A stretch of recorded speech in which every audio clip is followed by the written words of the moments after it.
stage next. He was the #1 Indiana undiscovered comedian on Thrillist, and his last album, Sip and Pass, went #1 on iTunes. Let's give it up for my homie, Dwight Simmons, everybody!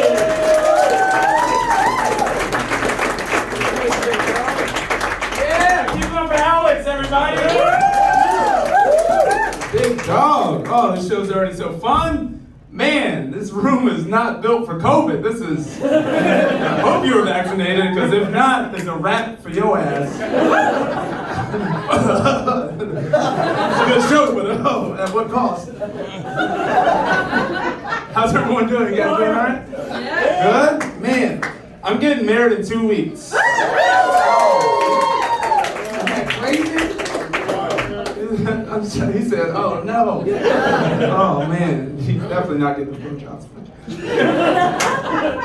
2 weeks, I'm getting married. This is great. I'm so happy. Oh man, we've been together for about 4 years. And I put a ring on it in December, and it's happening. I'm very excited. You know what did it for me? She took me camping for the first time ever. I've never been camping in my life. She took me camping. It's because I'm engaged to a white woman, and that's the tax. But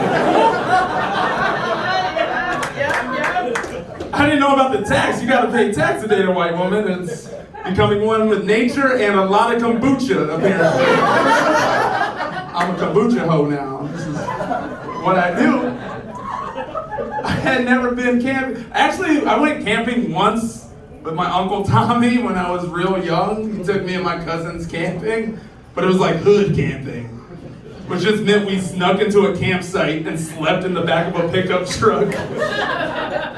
And that's not so much camping as it is hillbilly cosplay. It's like, I thought I hated camping, but it turns out that if I have equipment and someone that knows what they're doing, I like camping. We went for a hike.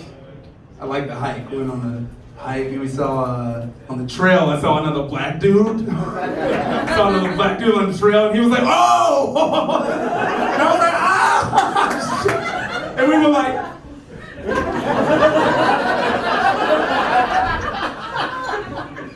Oh, we got so hyped in that moment. Because in that moment, we both knew what it felt like to gentrify a neighborhood. We're like, oh shit.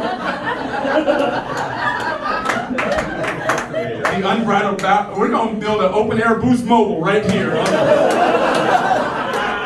the trail is happening for your ass.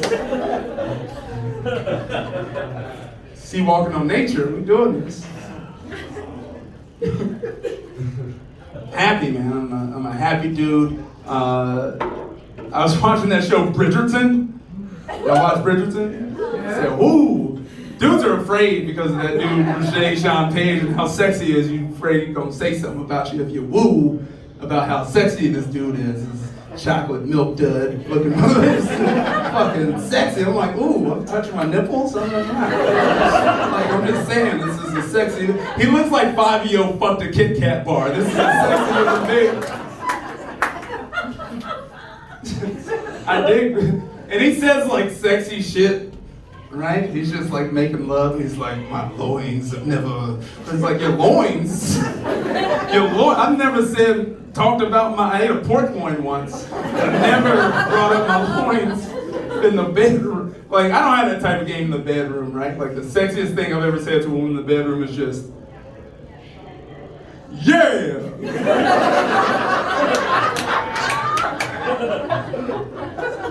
And she was like, I didn't say anything. And so I just panicked and said it louder. I was like, yeah! She's like, okay, I think I'm gonna go home now. I was like, that's probably for the best. I'm gonna sit here and evaluate why I turned into the Kool-Aid man during sex. Go home. I grew up on the east side of Indianapolis, and in the 6th grade, my parents moved me to Carmel, Indiana. Okay, those of you who aren't familiar with the demographics of Indiana, east side of Indianapolis is 98% black. Carmel, Indiana is 113% white. It's a big jump. Moved there in 6th grade, grew up there, went to high school there. My favorite rapper in high school was 50 Cent. Love 50 Cent. Man, Get Rich or Die Trying was my shit. I love 50 Cent. His whole thing was he got shot 9 times because he was a drug dealer. survived, made an album about it, and just like fucking got shot 9 times, walked that shit off like the boogeyman, and made Get Rich or Die Trying. And as a kid, I was like, that's so fucking cool. I want to get shot 9 times. I can be a gangster, I'm a thug, I can get shot 9 times. I'm hard, what the fuck? But one day, I got stung by a bee.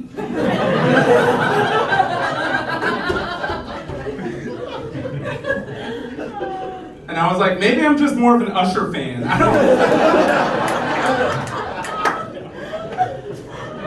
I'm not gonna die trying to get rich, you know what I mean? Pop, lock, and let it burn, baby.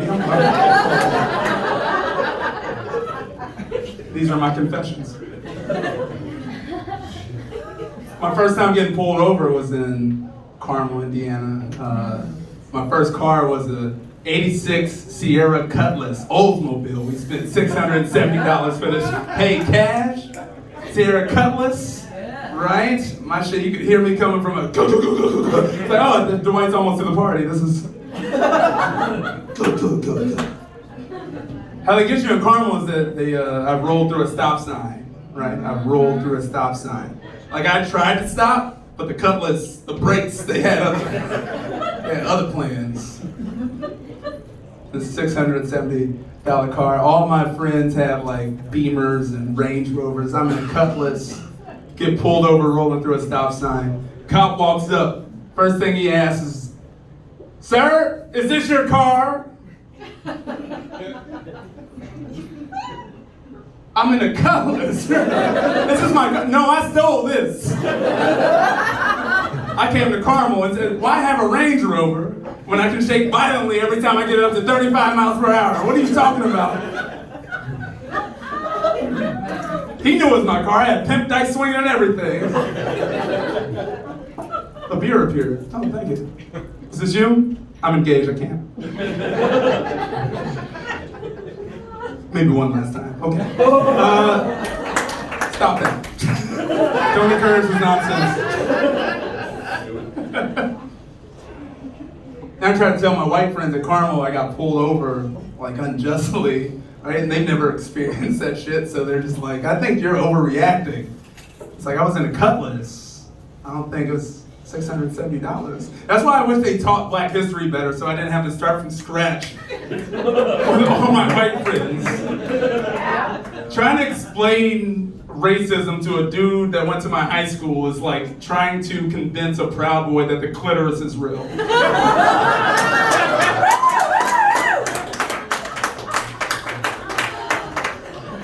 Just because you may never experience it doesn't mean it doesn't exist. Proud Boys are like, what's the clit? Is that where the boats are? Find the boats! They're in the clit. Storm the clit for the boats. She's like, that sounds fantastic. Yeah. One person. I'm sorry, sir. I don't know, man. Still friends with a lot of those white dudes, and they teach me stuff, right? Like I try to teach them stuff. They teach me, like I just found out what the phrase "balls deep" is. Balls, that's a strictly white man phrase. Like brothers aren't using the phrase "balls deep" because we don't have to. We're not saying it.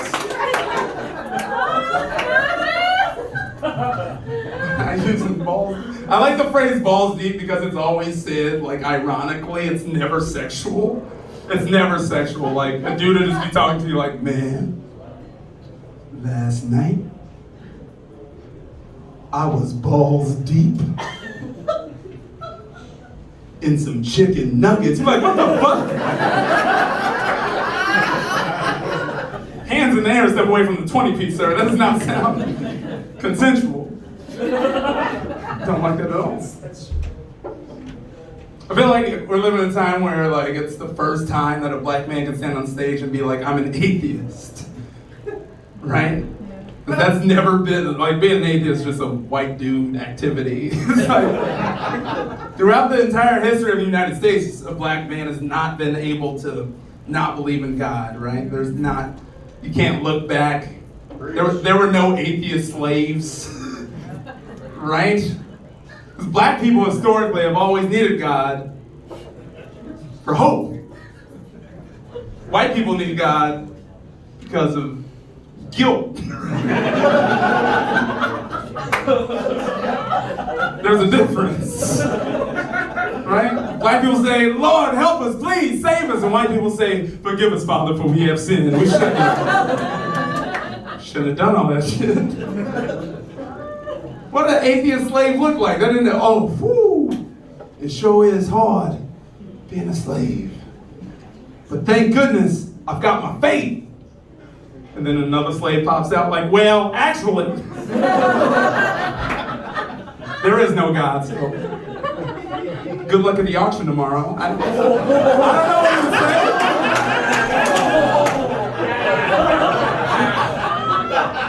I don't know what you would say.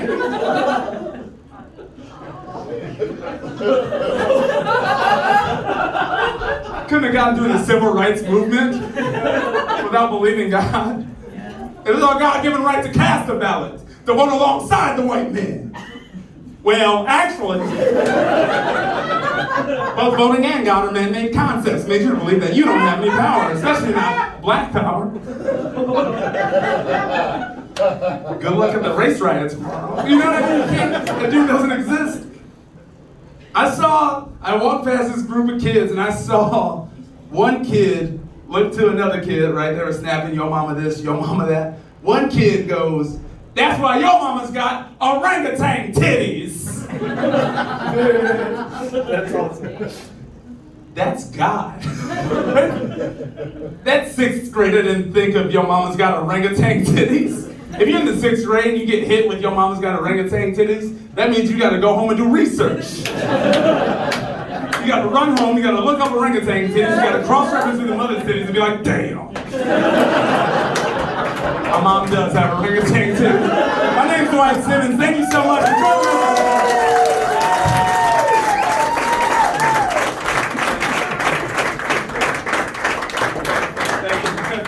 Not intentional.